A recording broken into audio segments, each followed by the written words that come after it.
Hi all, Dr. Clark here again. Today for natural resources, I'm going to discuss conservation biology. And this will just be scratching the surface of conservation biology and how it kind of applies to resource management with some examples from around the world. One of the examples that I just want to share with you is looking at things like road density. So this is a map of the world, and this, these colors represent, the amount of road, okay, or kilometers of road per 100 kilometers squared of land. And if you're looking at like dark red, which you see in some spots of the world, it's a massive density of roads. And then, there's other regions of the world that either there's no data, okay, or it has very little roads to speak of. Now this is paved roads, so I just want to make sure that's clear. And one of the reasons why I show you this is we know that pavement does not allow for water to be absorbed. I mean, otherwise it wouldn't be very good pavement. But it allows water to run off and can cause major damage in certain regions from the runoff, because it can concentrate water into certain waterways, and then those waterways can swell and cause damage. But it also, by not having a surface that water can soak into, you can have all the chemicals from the vehicles and other things that are traveling on these roads. You can have all that chemicals washed into a waterway, normally streams or rivers that people consume the water from. And you can see that Europe has a major problem with density of roads. Um, Lots and lots of pavement, lots of density of roads, and can cause major issues when it comes to water runoff. The United States is increasing the number of roads every year, number of paved places. There's some islands in regions like Sri Lanka and some other islands, Japan, that have pretty high densities of roads for those regions, which means a lot of that runoff is going right into the oceans. The other thing that it does is by making the road not permeable and taking up a large chunk of land for just pavement, is it allows, well, it decreases the amount of land you have to put other things on it, whether that be crops, whether that be energy, solar panels, wind, whatever it might be. These areas are taken up by the roadways. Now, that's kind of a caveat that I want to talk about when we get into some talks on renewable resources. There are some road surfaces that have been designed to be solar panels and to generate energy. There's also road surfaces that are generating energy from the friction and also from the weight of vehicles.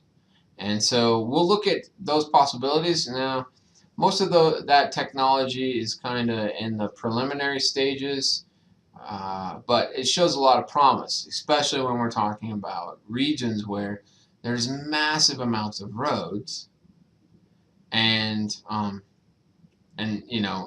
high demand of energy. I mean, Europe, United States, Japan, these regions will have a high amount of energy needs, and therefore, road surfaces could double as a energy source also, potentially. And we'll look at it. We'll look at how valuable or how likely that technology is going to come to fruition in later lectures. All right, but looking at conservation biology, often we're interested in a couple things. So first of all, how valuable is a species? And we'll get to this. Next week I'm going to have a little assignment where you're going to read a paper called Species in a Bucket by a man named Phil Peaster, who's kind of a hero of mine, and I know Phil fairly well. I worked on desert fish with him, but he's the only person I know that has saved a species single-handedly by himself, and so in 2 5-gallon buckets, which is a great story, and I'll let you read it. But I want to just kind of survey you as a class on what you think a species is worth. Okay? And we'll get to that later. So sometimes for conservation biology, that's the question. What's a species worth? Okay? In other cases, we might be interested in, hey, it doesn't matter what the species is worth, but how many do we have to save in order for the species to still exist? Okay? Which brings me to a little bit of a issue that we've kind of already talked about, and that was MacArthur's work in island biogeography. I mentioned Robert MacArthur died of cancer, but was hugely valuable to ecology and conservation biology, environmental science, natural resource management. MacArthur's work was amazing, but most of his work was done with islands, where he looked at the differences in managing materials and resources or species or whatever it might be from an island standpoint to kind of a terrestrial landscape, and how islands differ than terrestrial habitats. Okay, so island biogeography. So basically, when MacArthur and Wilson were working, they proposed that an island's diversity is based on two main things. The rate of recolonization, so how far is it from the mainland? In the case of someplace like Sri Lanka, which is right off the south eastern tip of India, the two land masses, at least you can get from land to land, in roughly 35 miles. That's not too far for organisms like elephants to swim. That's how we, explain how they got to Sri Lanka. Other ungulates to swim, potential reptiles that might swim across there, mammals to make that, other mammals like marine mammals and things like that might make that travel. Other organisms that could make that trip, they could recolonize that island. So the concern with Sri Lanka, from a perspective of conservation, would be, do they make that trip? Or at one time, was that 35-mile distance only like 2 miles?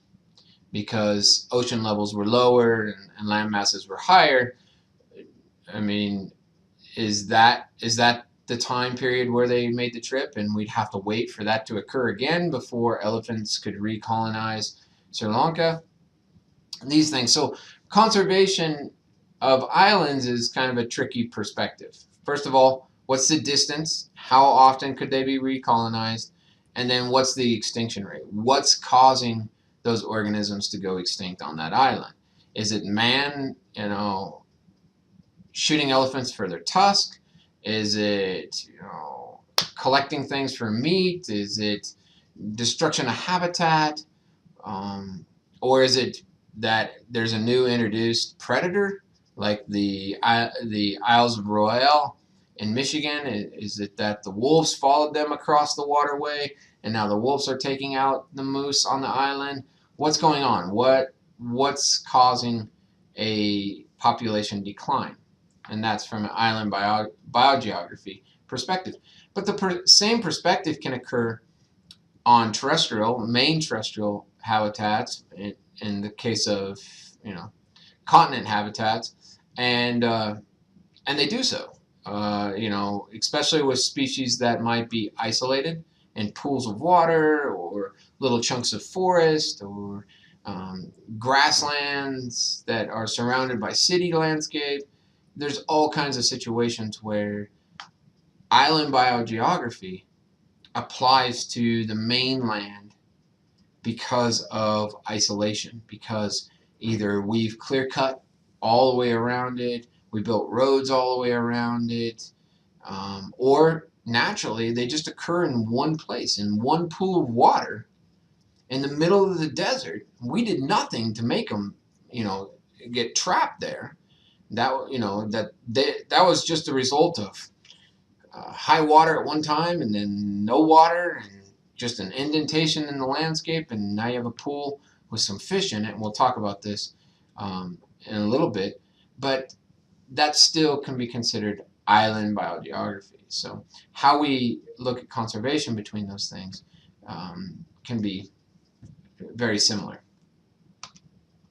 Okay, so if we look at conservation genetics, that's where we're going in this day and age. Most of the research that we're interested in is genetic research. So to figure out what's the minimum population size that we need to do genetics on that group of organisms. And to find out, well, what's the fixed genes in the population? So are they heterogeneous, or do you have a lot of homogeneous traits where they're fixed completely to recessive traits and you're not getting the reverse? And we'll kind of talk about those pieces when we look at some conservation genetics in more detail. But nonetheless, that is kind of the approach that most conservation biologists take nowadays.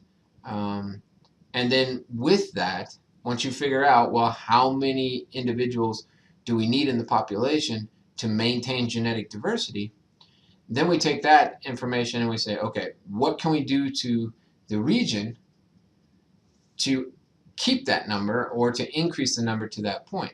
Is it supply more habitat? Is it just protect the habitat? Is it to feed the organisms? Is it to kill off all the predators? Destroy the human inhabitants or human structures in the region and return it back to what it was? What's going on? So, what's going to protect those organisms and bring their populations back?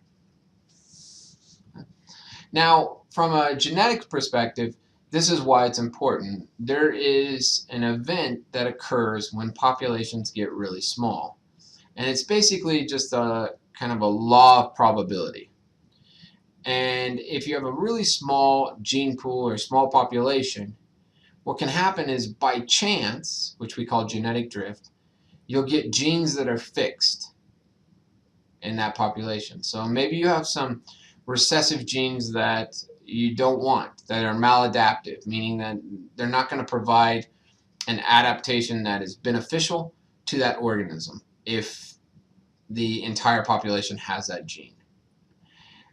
So maybe it might be that every single male in that population becomes a sneaker male, which means that they're not large, they don't hold territories. We could be talking about fish. They don't hold territories, and they're these little teeny males that just sneak around and mate with females. And if the entire population is that way, you're going to drive all the males to be these tiny little males that are sneaker males. And that might not be a benefit to the population. It might be a benefit to the population, but when we first examine the population, we probably would say that it's not a benefit. That's genetic drift, when something gets kind of fixed by random chance. And you can think of it just like this. So this is a fair quarter, okay? And so there's a heads and there's a tails. If I flip this 10 times, we would expect for it to land 50-50. 5 times heads, 5 times tails. But often, it's not going to be 50-50. Okay? And I'd probably be willing to bet if you were to do this, so I suggest everyone flip it, it's probably not going to be 50-50. It'll probably be maybe 70-30.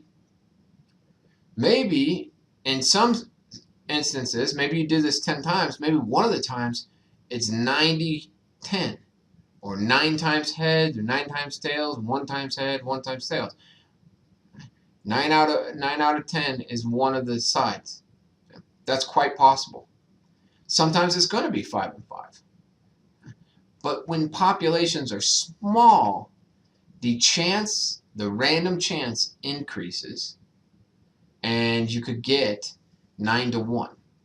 You could get 10 to none.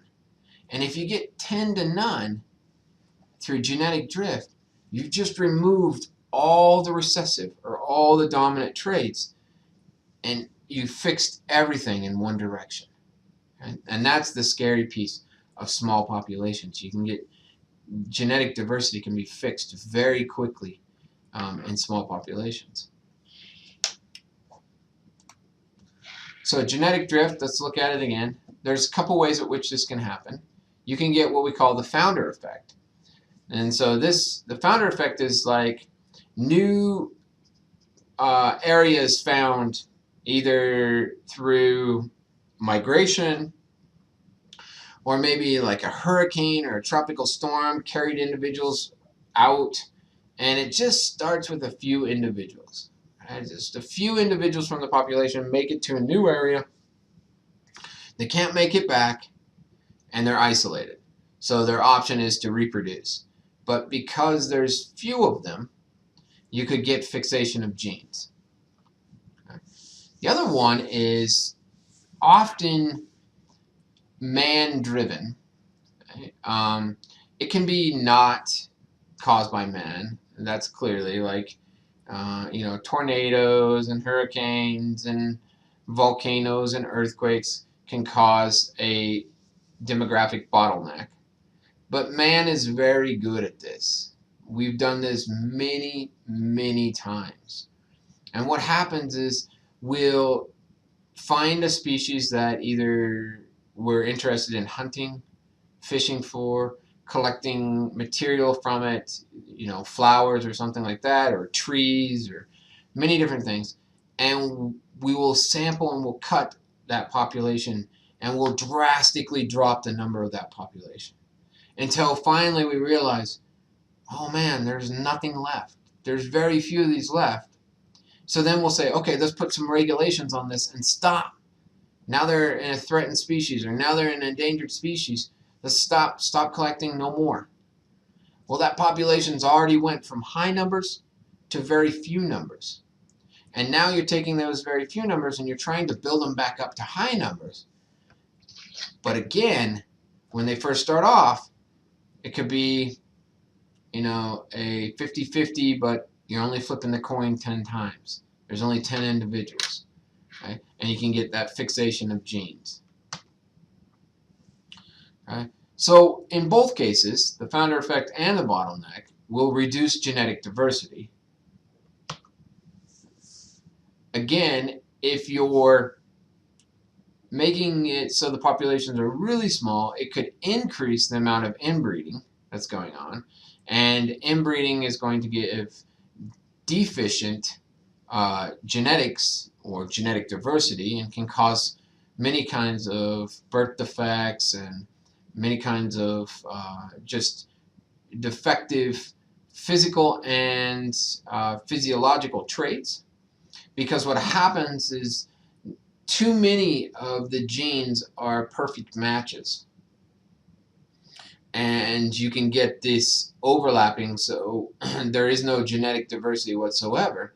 And so you can get fixation of maladaptive genes. And so you can get a ton of organisms that have a bunch of homozygote recessive traits or homozygote dominant traits, but there's no heterozygotes. And if you don't understand Mendelian genetics because you never had a bio class, I'll talk a little bit more about this when we go into conservation genetics, just so it becomes a little more clear. And so, like I said before, if you're inbreeding or if you have a really small population, you can get expression of recessive genes, or in some cases, dominant genes. So it doesn't just mean a recessive gene isn't always bad, okay? And a dominant gene isn't always good. Okay? For example, 5 fingers, okay, is the recessive gene. Okay? 6 fingers is the dominant gene. And I mean, I'm not saying that 6 fingers is a disadvantage, but I am saying that majority of people on the planet have 5 digits, not 6. Now there are some polydactyl people, and they have 6 digits. Okay? But the recessive gene is 5. So recessive does not always mean that it's maladaptive or poor. Okay? You can have dominant genes that are poor also. Okay? But nonetheless, you can get the expression of these genes that are not adaptive. Instead, they cause deleterious effects on the population. So either that would be like increased disease rates, poor nutrition intake, decreased swimming function, flying function, running function, increase in being consumed by predators. There's all kinds of ways at which deleterious genes can have an effect on a population. So here's just kind of an example of genetic drift, whether it be bottlenecking or founder effect. It can happen the same way. So you get this parent population where you have, a diversity of genetic traits. In this case, it's just showing you kind of 2 colors.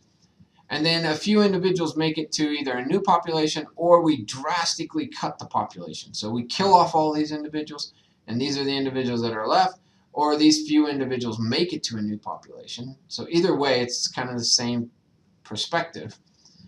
So these are the individuals that survive, and then your new generation looks like this. Even if we go from 10 to 1,000 individuals, there's very few that are going to have any genetic diversity.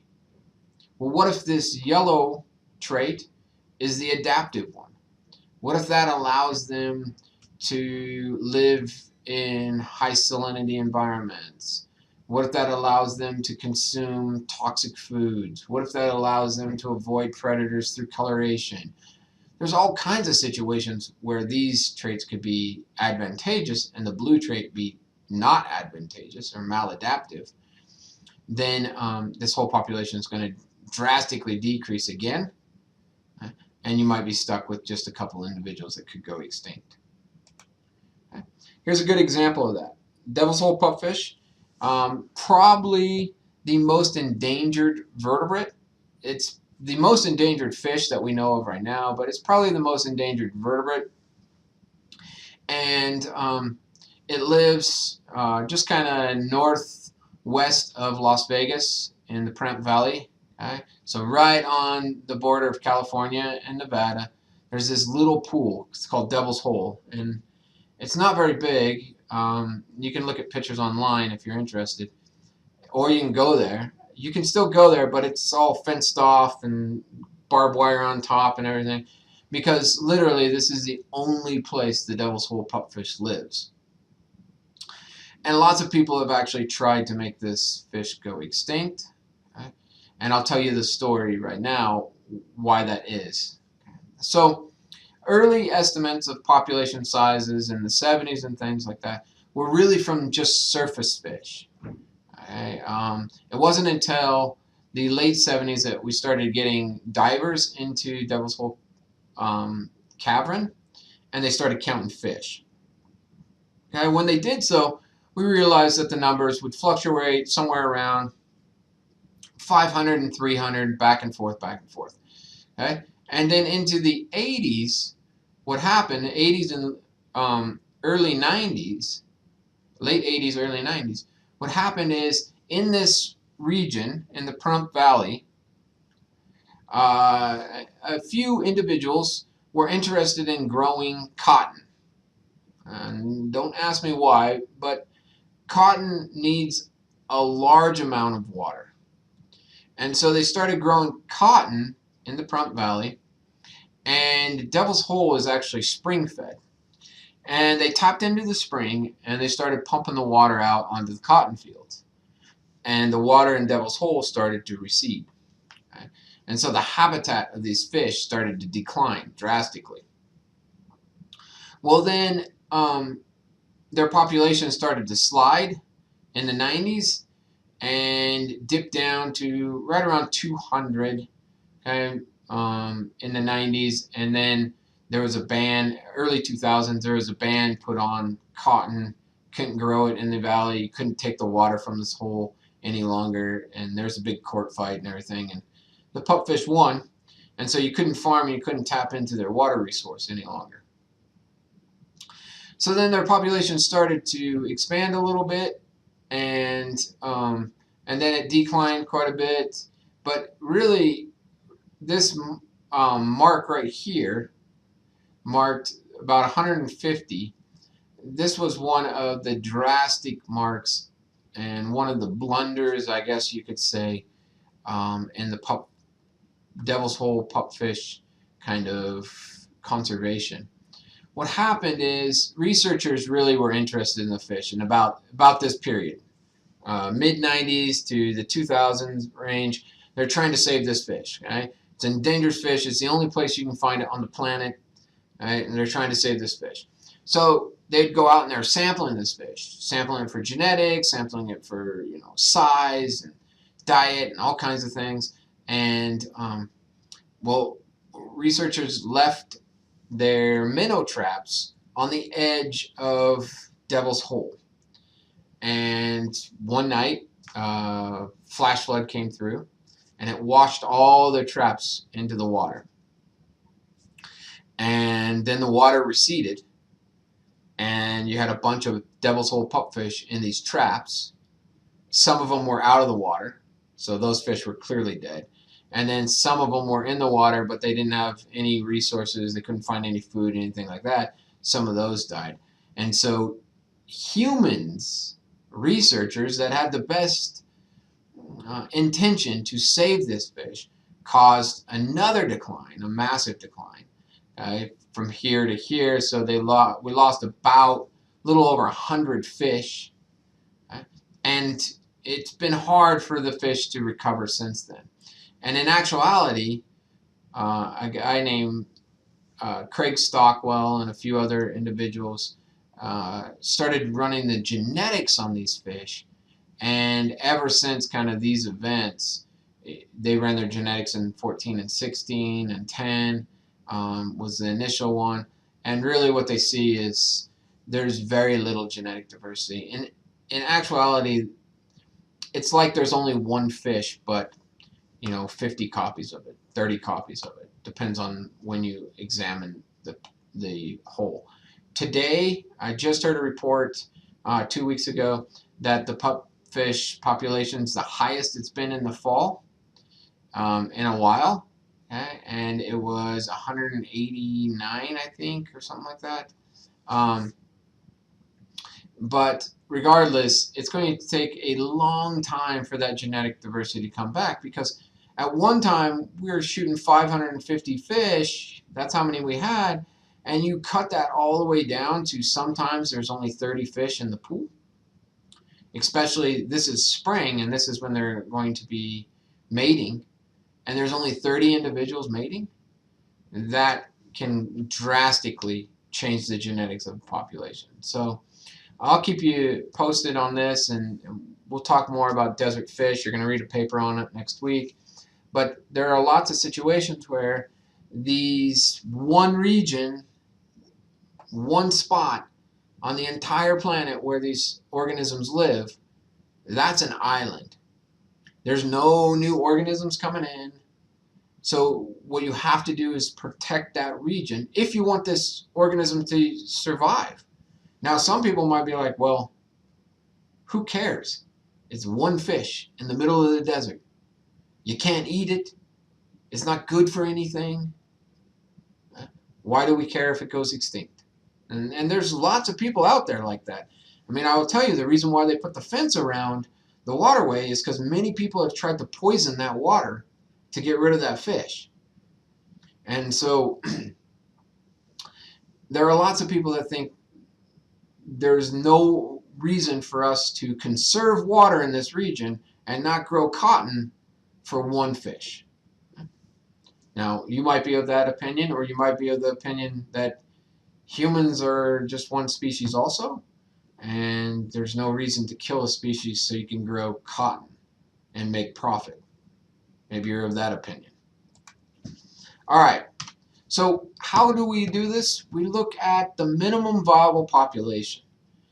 So we try to calculate what's the population size that we have to have in order for the species to survive for a long term.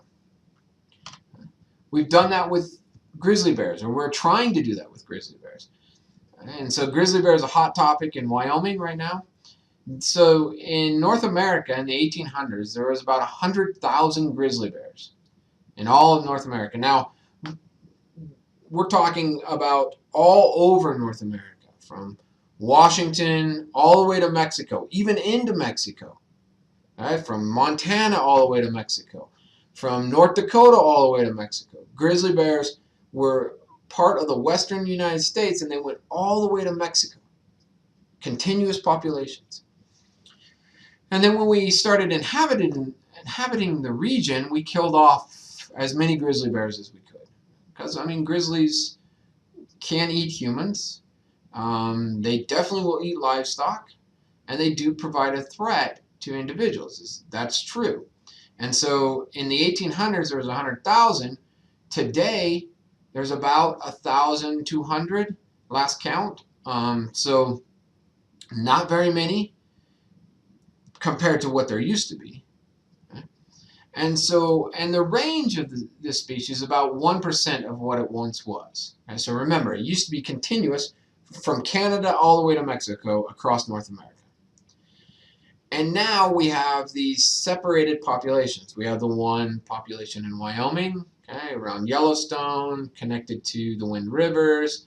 We have another population in Washington State and the Cascades, which connects to Canada. We have a population that's connected in northern Montana to Canada. And so we have these isolated, separate populations. And we're always interested in how small can these populations be, because remember, they do have a potential to cause a threat to humans. But how small can these populations be and still save the grizzly bear? And so that's of interest to biologists all over the world. And, you know, there's some contention between biologists in Wyoming that say, hey, in Wyoming they need to be removed from the Endangered Species Act. Biologists in Washington say, please don't remove them from the Endangered Species Act. We don't have a very big population. And so Montana says the same thing. We're not going to have a hunting season. The population is not very big. Wyoming wants a hunting season. So there's lots of situations where there's just either a lack of data or there's a lot of politics that are going into the biology. We also need to talk about metapopulations. And this is important, and this is what a lot of biologists are striving to get, is we realize that we have isolated populations. So there might be 6 populations of grizzly bears, 6 separate regions. But we could unify the grizzly bear and unify the gene flow of grizzly bears if we could connect those populations. At least connect some of those populations. So there has been talk about, you know, build the corridor, allow for the grizzly bears to move from Canada all the way without, you know, having to cross freeways or having to cross farmers' fields and things like that. Have them, you know, a corridor so the grizzly bears from Canada can, or from Montana can enter into Wyoming, and they can go back into Canada and whatnot. They can move across Idaho and go into Washington. So that's where metapopulation analysis comes in. And these are just connected, separate units. And some of this really has to do with what do organisms need. Do they need a region where their birth rates can be higher than their death rates? so they can escape predators, or they can escape hunting pressure, or they can escape, whatever, fishing pressure, whatever it might be. And so those individuals could migrate to a new location to escape that and have better birth rates and decrease their death rates. Now, a sink habitat is one where the birth rates is less than the death rates. So these are going to be regions where organisms are going to be in a habitat and the organism population is going to be declining in that habitat. And we do have habitats where that occurs. If you have a sink and a source habitat next to each other, though, a lot of times they'll work to keep and maintain the population the same size. So, and I think that's where Wyoming was coming from with the grizzly bears. If Wyoming has a hunting season on grizzly bears, but Idaho and Montana do not, because they both voted no, the grizzly bears could move out of the state to one of those other regions and not be subjected to hunting. So they would have a source habitat where they could go and a sink habitat where they might be. And so they would be able to replenish the population and maintain a constant population.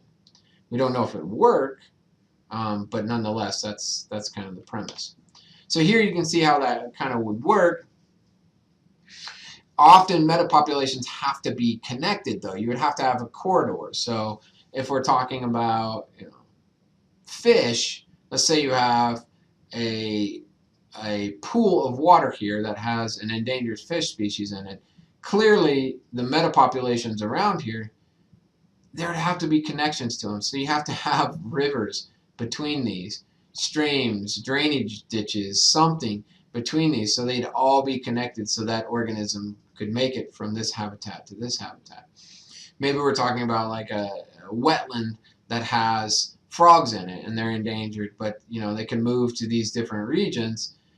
But it depends on what's in between. If this is a 4-lane, 5-lane, 8-lane highway, running here, the frogs aren't going to make it to that population. So you'd have to cross that one off. But if this is just grasslands or a farm field or something like that, the frog could make it across and make it to this population, and then potentially make it to this one, etc., and replenish its population by having these source populations. All right. So with that, we're going to switch gears just a little bit, and we'll still stick with ecology, but I'm going to go a little bit more in depth into regulations and things like that. I might talk about some of the policies that came about in the 70s, like the Clean Air Act, Clean Water Act, and things like that. Or I might talk about the regulations that are today important for the United States, and then world regulations. We need to talk about regulations that are occurring across the planet. All right, so we'll talk about regulations in a little bit.